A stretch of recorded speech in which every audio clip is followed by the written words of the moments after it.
प्रिय छात्रों, आप लोगों की काफ़ी डिमांड आ रही थी कि सर आप प्रीवियस ईयर के क्वेश्चन समझा दीजिए और आपकी मांग है बिल्कुल वाजिब है, क्योंकि आपने पिछले सालों के कम से कम 5 पेपर लगा लिए तो आपसे आने वाला कोई भी पेपर है आपसे बन जाएगा। सिलेक्शन से अधिक नंबर आपके आ जाएंगे। हम केमिस्ट्री के वीडियो ला चुके हैं, अब हमें बायोलॉजी की ला रहे हैं। बायोलॉजी का एक वीडियो बना चुके हैं। अब बायोलॉजी का आपने वो वीडियो देखा है तो ये 2022 का पेपर है बच्चों, 2022 का। इसमें बहुत सारे क्वेश्चन आपको सेम टू सेम मिलेंगे और कुछ क्वेश्चन ऐसे मिलेंगे कि आप आंसर बना सकते हैं। प्रिय छात्रों, देखो आपका पहला प्रश्न जो यहाँ पर दिया है, पाचन की प्रक्रिया में आमाशयी जूस का मान। यहाँ पर आप देखते जाएं, आमाशयी जूस का मान, आमाशयी जूस का मान कितना होता है। चलो हमने बता दिया कि आमाशयी जूस का पीएच का मान जो है 7 से कम होता है। ठीक है, अब पिछला जो पेपर है आपका, हमने आपको समझाया तो उस दो पेपर बनाने वाला बच्चों पुराना पेपर रख लेता है और नया पेपर बनाता है। उसने देख लिया कि आमाशय पर पिछले पेपर में उसने प्रश्न पूछा है, अभी बता रहा है आपको, आमाशय पर प्रश्न पूछा उसने। वहाँ बच्चों प्रश्न पूछा था कि आमाशय में बच्चों निकलता है HCl, HCl है बच्चों अम्ल, और अम्ल है और अम्ल के पीएच का मान होता है 7 से कम, 7 से कम होता है। प्रश्न था पिछली वीडियो में कि आमाशय में क्या बनता है, HCl बनता है। HCl है अम्ल और अम्ल की पीएच होती है 7 से कम, केमिस्ट्री में आप जानते ही हैं। तो यहाँ देखो प्रश्न है कि आमाशयी जूस का मान और पीएच कितना है, 7 से कम है, क्योंकि आमाशय में क्या होता है, HCl होता है, अम्ल का पीएच का मान 7 से कम होता है। तो बच्चों पुराने पेपर से ही प्रश्न बनते हैं। तो ये प्रश्न आपका कंप्लीट हो गया। अगर आपने पुराना वीडियो देखा है, देखे हैं और सभी, तो बच्चों आपसे बहुत सारे प्रश्न के आंसर करेक्ट एकदम सही आपसे बनेंगे। यहाँ प्रश्न है कि वातावरणीय प्रदूषण के अध्ययन के लिए लाइकेन महत्वपूर्ण होते हैं क्योंकि। ठीक है, तो बच्चों इसका जो आंसर है आपका, इसका जो आंसर है आपका, ये आपका करेक्ट आंसर सी है। ये क्या है, सल्फर डाइऑक्साइड जैसे प्रदूषकों के प्रति बहुत संवेदनशील होते हैं। मान है बच्चों को, एक वैज्ञानिक है, एक वैज्ञानिक है, पर्यावरणीय वैज्ञानिक है, वो किसी शहर में गया, किसी शहर में गया बच्चों, और उसको क्या है बच्चों, उसको क्या है, लाइकेन वहाँ पर दिख गए। क्या दिख गए, लाइकेन दिख गए। तो वो ये अंदाज लगा लेगा कि इस शहर में सल्फर डाइऑक्साइड, इस शहर में बच्चों जो सल्फर डाइऑक्साइड गैस है ये बहुत ज़्यादा मात्रा में है, ये बहुत ज़्यादा मात्रा में है सल्फर डाइऑक्साइड। तो अगर किसी शहर में लाइकेन वाले पौधे दिखें तो ये पता चल जाता है कि उस शहर में सल्फर डाइऑक्साइड प्रदूषित गैस बहुत अधिक मात्रा में है।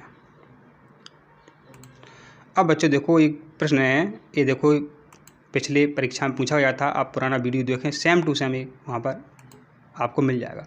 लंबे समय तक रोटी का टुकड़ा चबाने पर मीठा लगता है, ऐसा कैसे होता है। ऐसा होता है एमाइलेज के द्वारा स्टार्च को तोड़ दिया जाता है और डाइसैकेराइड शर्करा में बदल दिया जाता है। देखो सेम टू सेम जैसे का तैसा देखो यहाँ यह प्रश्न रख दिया है। अभी तक अपन ने 3 क्वेश्चन सॉल्व किए हैं, 2 क्वेश्चन जैसे के तैसे अपन को मिले हैं।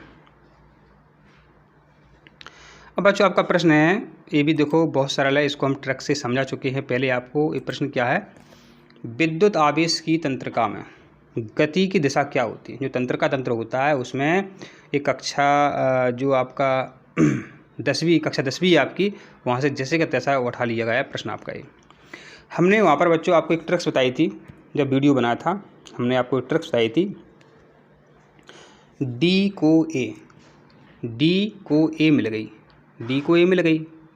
ठीक है, तो यहाँ देखो इसका जो आंसर है बच्चों, डेंड्राइट, कोशिका पिंड और एक्सोन, डी को ए। अब ऐसा प्रश्न आपको जैसे का तैसा मिल जाए तो कंफ्यूज नहीं होंगे आप, नहीं तो आपको पता है, आपने कई वीडियो देखे होंगे, आप वीडियो देख लेते हो और तुरंत ये लगता है मर गया, हमें तो कुछ याद ही नहीं हुआ है, लेकिन आप हमारी वीडियो देखते हो आपको याद पूरा रहता है। अब जैसे ये प्रश्न आपको मिलेगा, इस वर्ष मिल सकता है, मिले माना है, तो आपको ये बातें ध्यान सर ने बोला था, डी को ए। ठीक है, डेंड्राइट, कोशिका पिंड और एक्सोन। अब आपका जो प्रश्न है जैविक आवर्धन संबंधित है। ठीक है, आपका प्रश्न है जैविक आवर्धन संबंधित है। तो देखो तो अब बच्चों इसका करेक्ट आंसर देखो हमें ये लग रहा है, ये तो करेक्ट आंसर है ही, 100% सही है। अब देखो हो सकता है कि ये सी ऑप्शन भी हमको सही लग रहा है, इस प्रकार ये उपरोक्त सभी होना चाहिए, ठीक है।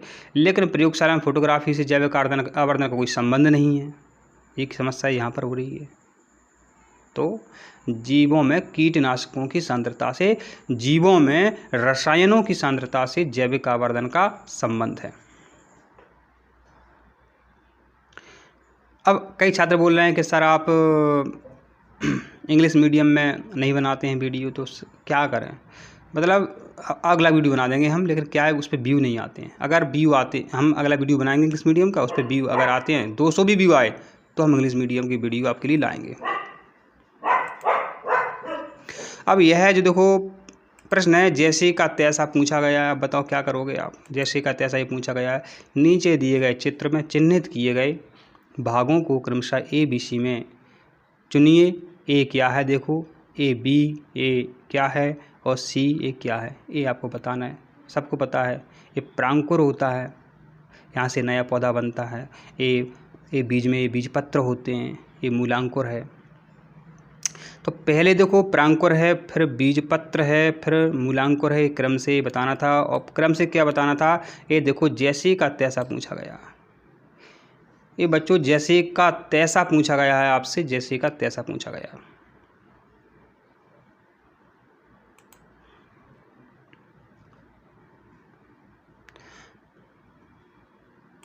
अब बच्चों देखो आपका ये प्रश्न है, ये भी देखो जैसे का तैसा पूछा गया, रिपीट हुआ है।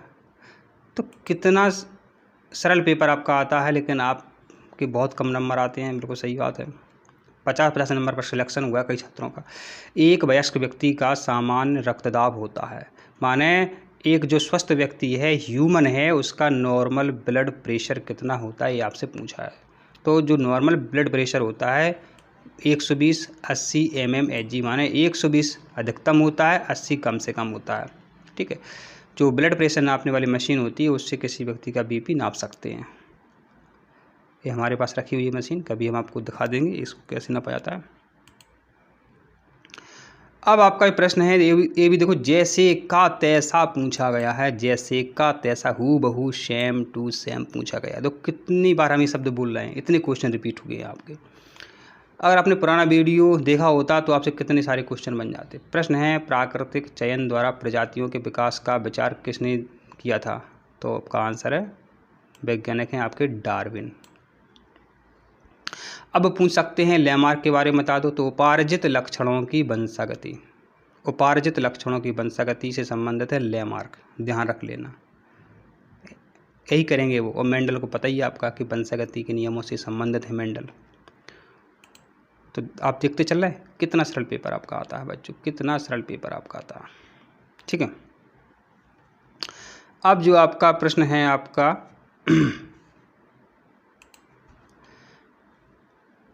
दी गई भोजन श्रृंखला में ए के लिए सही विकल्प चुनिए। माने देखो पादप पेड़ पौधों को खाते हैं, कीट को खाते हैं मेंढक, और मेंढक को कौन खाएगा? और यहाँ पर जो आएगा इसको फिर बाज खाती है। तो आप सभी जानते हैं सर्प को बाज खा लेती है, आप सभी जानते हैं सर्प को बाज खा लेती है। क्या करती है, सर्प को बाज पकड़ लेती है और आकाश में ले जाती है और पटक देती है, इससे सर्प मर जाता है, फिर ये खा लेती है, ठीक है। तो यहाँ सर्प कहाँ लिखा हुआ है, सी ऑप्शन में सर्प लिखा हुआ है। तो आपका क्या उत्तर सही है, नाग। अब नाग माने सर्प होता है, अब किसी को पता नहीं होगा तो वो कहेगा सर हमें आपने तो सर्प बताया था, नाग आएगा परीक्षा में। अब आपका बच्चों प्रश्न जो है यहाँ पर, कार्पस कैलोसम निम्नलिखित में से किसको जोड़ता है? कार्पस कैलोसम ये मस्तिष्क में होता है, ठीक है, और ये प्रमस्तिष्क गोलार्धों को आपस में जोड़ता है। कार्पस कैलोसम कहाँ होता है? मस्तिष्क में होता है, और ये प्रमस्तिष्क गोलार्धों को आपस में जोड़ता है।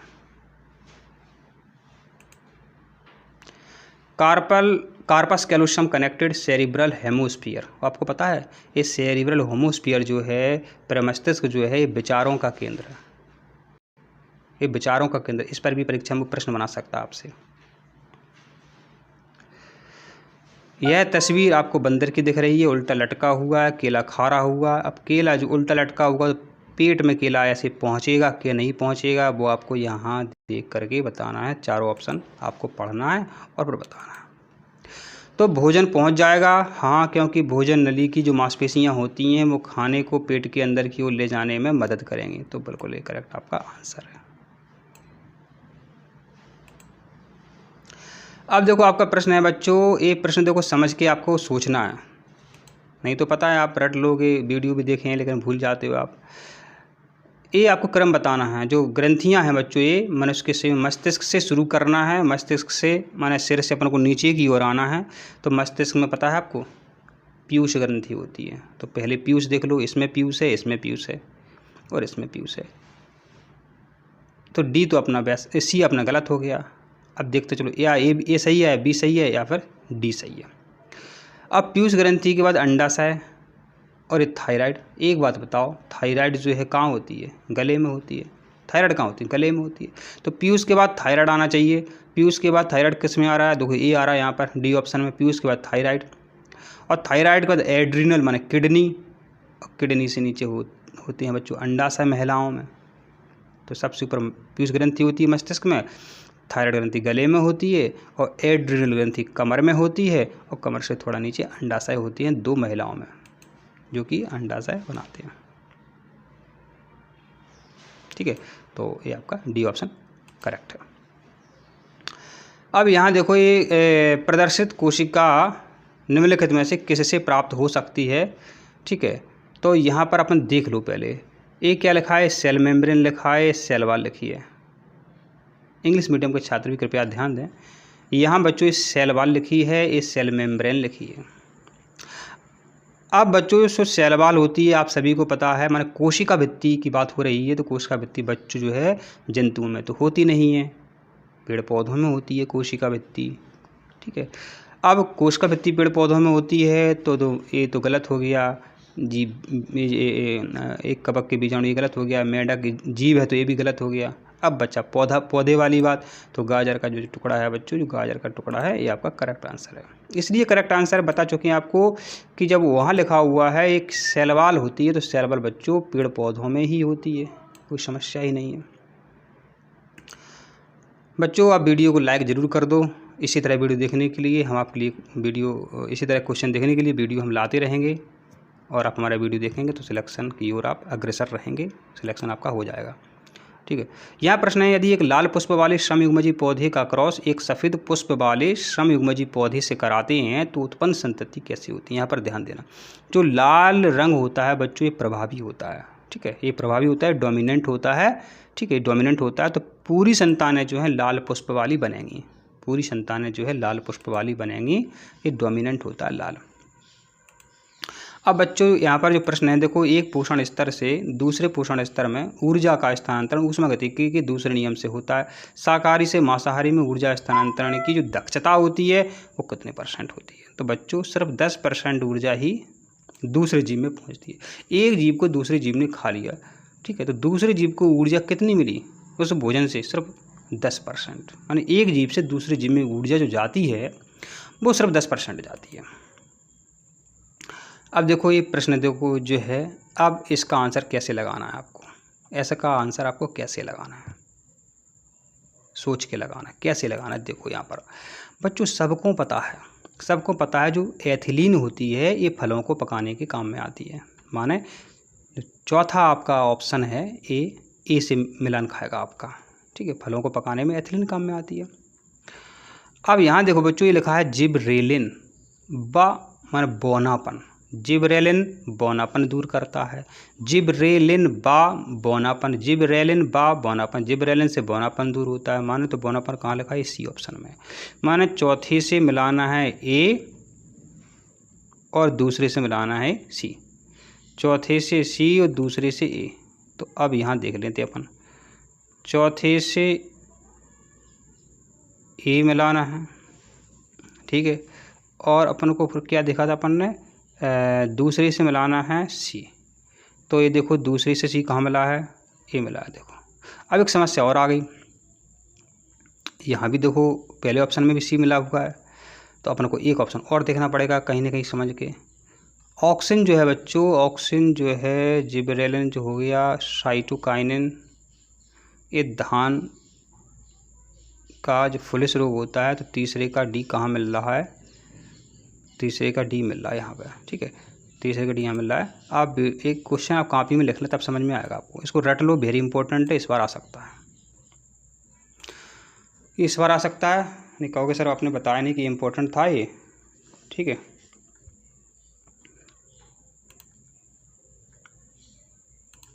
एक आवृतबीजी पुष्प है, ठीक है, एक आवृतबीजी पुष्प है, वो केवल कैसा होता है? उभयलिंगी होता है, माना उसमें नर और मादा दोनों प्रकार के पुष्प होते हैं। अब आपका जो प्रश्न है बच्चों कि स्तनधारियों में निषेचन का स्थान कौन सा होता है? स्तनधारियों में निषेचन का स्थल क्या होता है, ये आपसे यहाँ पर पूछा। तो ये है बच्चों आपका डिंबवाहिनी नलिका। अब प्रश्न, एक सामान्य मनुष्य के शरीर की कोशिकाओं में गुणसूत्रों की संख्या कितनी होती है आपके 46। फिर दोहरी झिल्ली युक्त कोशिकांग उसमें होते हैं लाइसोसोम में। मलेरिया होता है प्लाज्मोडियम के द्वारा। तो ये छात्रों आपका जो प्रश्न है समझना और ज़रूरी है, क्योंकि देखो ये इंपॉर्टेंट प्रश्न है। जो प्लाज्मोडियम प्रोटोजोआ होता है ये मादा एनाफिलीज मच्छर के द्वारा ये स्वस्थ मनुष्यों तक ये चला जाता है।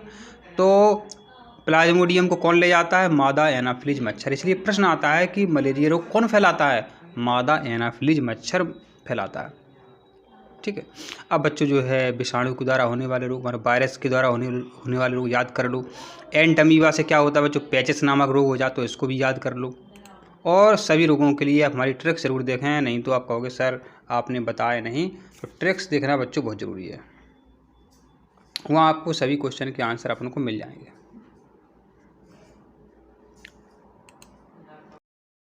आपका प्रश्न है यहाँ पर कि निम्नलिखित में से कंकाल का कार्य, माने जो आपका स्केलेटन सिस्टम है, जो हड्डियाँ हैं आपकी 206, इनका क्या काम नहीं है?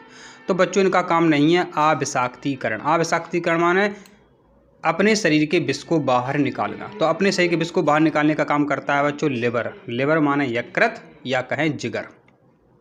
क्योंकि बाकी तीन काम क्या है? अंगों की रक्षा बिल्कुल हड्डियाँ करती हैं, अस्थि मज्जा होती है हड्डियों में, ये भी पता है आपको। खनिज का भंडारण ये भी होता है, क्योंकि कैल्शियम कहाँ मिलता है? हड्डियों में मिलता है, ठीक है। तो ये जो अविषाक्तीकरण है इसका काम नहीं है। अब आपका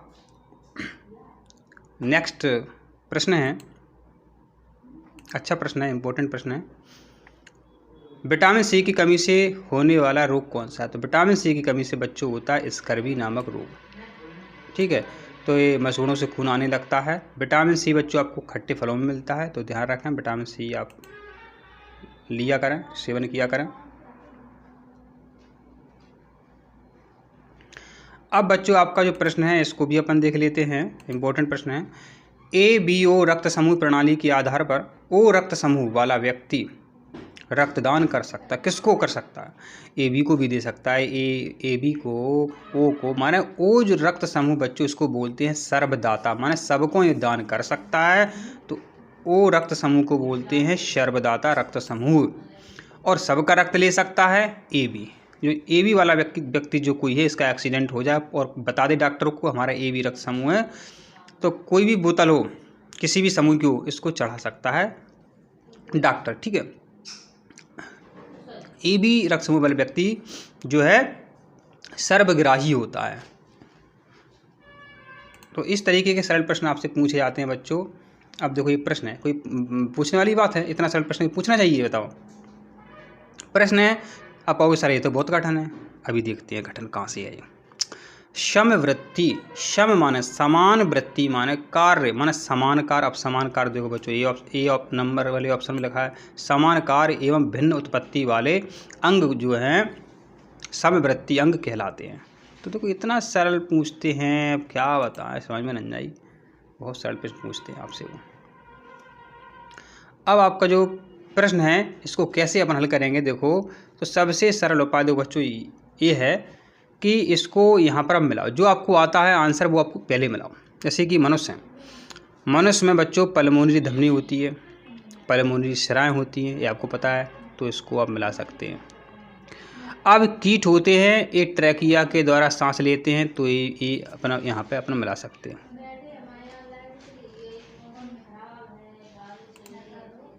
ठीक है, तो कीट को अपन कहाँ के मिला सकते हैं? ट्रैकिया से। अब बचता है आपका मेंढक, तो ये आपका गलफड़े यहाँ मिलाना है, और केंचुआ आपका बचा डी ऑप्शन वाला। तो देखो इस तरीके से आपको ये सोचना है परीक्षा में। तो ऐसा अपन को कहाँ दिख रहा है? ए डी और दूसरे का ए है, ठीक है, तीसरे का बी है, तीसरे का बी अपन ने मिलाया है, बिल्कुल सही। तो आपका जो करेक्ट आंसर है आपका बी ऑप्शन वाला ही करेक्ट आंसर है। तो जो आपको आता है वो अपन कहते हैं, इससे अपन आंसर बना सकते हैं, ध्यान दें।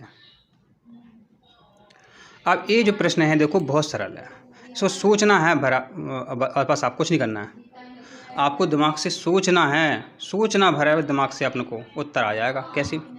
यद्यपि श्वसन में कार्बन डाइऑक्साइड निकलती है, अपन सांस लेते हैं, कौन सी गैस छोड़ते हैं? कार्बन डाइऑक्साइड छोड़ते हैं, फिर भी वायुमंडल में CO2 की मात्रा स्थिर रहती है, माने CO2 उतनी ही रहती है। क्यों रहती है? क्योंकि CO2 बच्चे पेड़ पौधे ले लेते हैं प्रकाश संश्लेषण क्रिया में। तो कहाँ है CO2 गैस प्रकाश संश्लेषण में कार्बोहाइड्रेट में परिवर्तित हो जाती है, तो माने डी ऑप्शन आपका करेक्ट आंसर है। अब आपका जो प्रश्न है FSH और LH दोनों को मिलाकर के बच्चों क्या कहते हैं? FSH और LH दोनों को मिलाकर के क्या कहते हैं? तो बच्चों इनको कहते हैं गोनेडोट्रॉपिक हार्मोन। FSH और LH हार्मोन है, ये दो हार्मोन है FSH और LH, इसको बोलते हैं ल्यूटिनाइजिंग हार्मोन। तो इन दोनों को मिलाकर के कहते हैं गोनेडोट्रॉपिक हार्मोन। अब आपका जो प्रश्न है, आपका नेक्स्ट प्रश्न है, इसको अपन देख लेते हैं। प्रश्न पूछ रहा है कि बिलीरुबिन और बिलीवर्डन किस में पाए जाते हैं? तो बिलीरुबिन बिलीवर्डन आपके पित्त रस में पाए जाते हैं। लार में क्या होता है? एमाइलेज होता है। अग्नाशय रस में क्या होता है? इंसुलिन हार्मोन होता है। तो ये तो देखो आपको पता है, आप होशियार इतने हो। अब आपका प्रश्न है भोजन और पानी का उच्च पादपों में संचरण होता है। तो भोजन का होता है बच्चों पता है फ्लोएम से, और पानी का होता है जाइलम से। इसको याद कैसे रखें? देखो जिंदगी भर याद करवा रहे हैं आपको। भोजन को बच्चों कहते हैं फूड, और फूड फ्लोएम। पानी को बोलते हैं अपन जाइलम, ये भी लिखा है यहाँ पर, ये हटा दें अपन तो क्या बनता है? जाइलम, जाल जल, ठीक है। तो जाइलम के द्वारा जल का परिवहन होता है, फ्लोएम के द्वारा भोजन का परिवहन होता है। अब आपका जो क्वेश्चन है, प्रश्न क्या कह रहा है आपसे?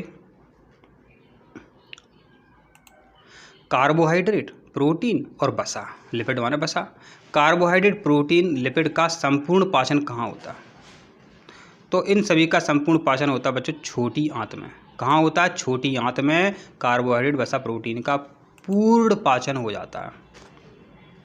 अब आपका प्रश्न है मनुष्य में मुख्य उत्सर्जी पदार्थ यूरिया है, जो कहाँ बनता है? यूरिया बच्चों बनता है यकृत में। वैसे ही सोच सकते हो, यूरिया बनता है यकृत में, यूरिया बनता है यकृत में। और बाहर कैसे निकलता है? वृक्क के द्वारा निकलता है, ये भी तो आपको यहाँ पता होना चाहिए। अब आपका जो प्रश्न है बच्चों, थोड़ा सा आपको सोचना है बस, और कुछ नहीं करना है, कि धमनियों के संबंध में सत्य कथन है। धमनियाँ कैसे होती हैं? अपन ने धमनी स्राव में अंतर याद किया होगा। धमनियाँ मोटी भित्ति की होती हैं, धमनियों में कपाट नहीं पाए जाते हैं। कहाँ लिखी ये बात? धमनियों मोटी भित्ति वाली होती हैं और बिना बाल वाली, सही बात है। तो धमनियाँ, ये आपका भी ऑप्शन सही है। धमनियाँ क्या करती हैं? रक्त को हृदय से दूर ले जाती हैं, मोटी भित्ति वाली होती हैं और बिना बाल वाली होती हैं। अब पूछ सकते हैं स्राव के बारे में, तो ऐसा लिख के आएगा स्राव में बाल्ब होते हैं, इसका आंसर आपको पता ही है। अब प्रश्न है कि वायुमंडल में कौन सी परत में ओजोन परत पाई जाती है? वेरी इंपॉर्टेंट, हर साल आता है, हर परीक्षा में आता है, समताप मंडल।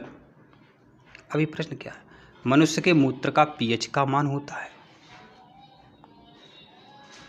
तो मूत्र बच्चों होता है अम्लीय, अम्लीय मान है 7 से कम pH, और 7 से कम पीएच बच्चों, अब ऑप्शन में देखो 6 है और 2 है। अब दो होती तो तुम कभी के मर ही जाते।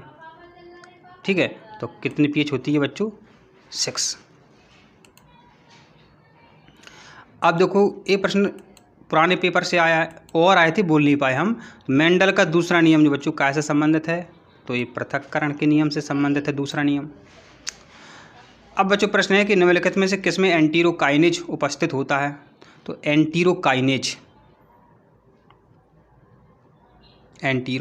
उपस्थित होता है। तो एंटीरोकाइनेज जो है बच्चों आपका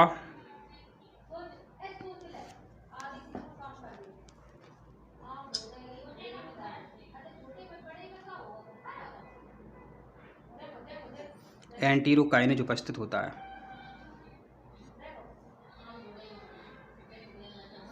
एंटीरोकाइनेज कहाँ होता है? एंटीरोकाइनेज कहाँ होता है?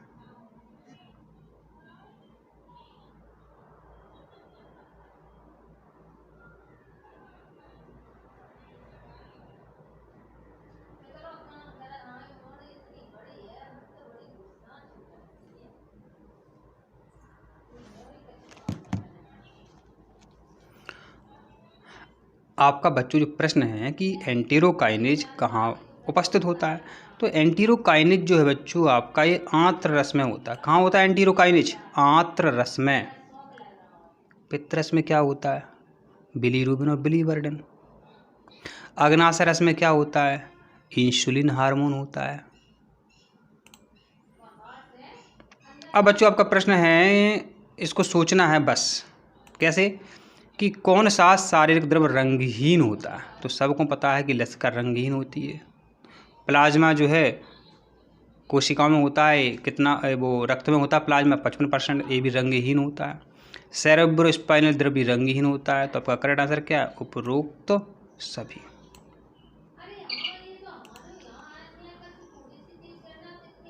अब आपका प्रश्न है, VTaker के 5 जगत वर्गीकरण में कितने यूकैरियोटिक जीवों को रखा गया है? तो ये रखा गया 5 जगत में से 4। ठीक है, तो 5 जगत वर्गीकरण जो है VTaker ने दिया था। कक्षा 11वीं का ये प्रश्न है। और बच्चों आपका लास्ट और अंतिम प्रश्न है आपका, इसको समझते हैं। क्रैब चक्र में निर्माण होता है। क्रैब चक्र में पायरुविक अम्ल परिवर्तित होकर ऊर्जा में रूपांतरित हो जाती है। क्रैब चक्र में पायरुविक अम्ल ऊर्जा में रूपांतरित हो जाती है।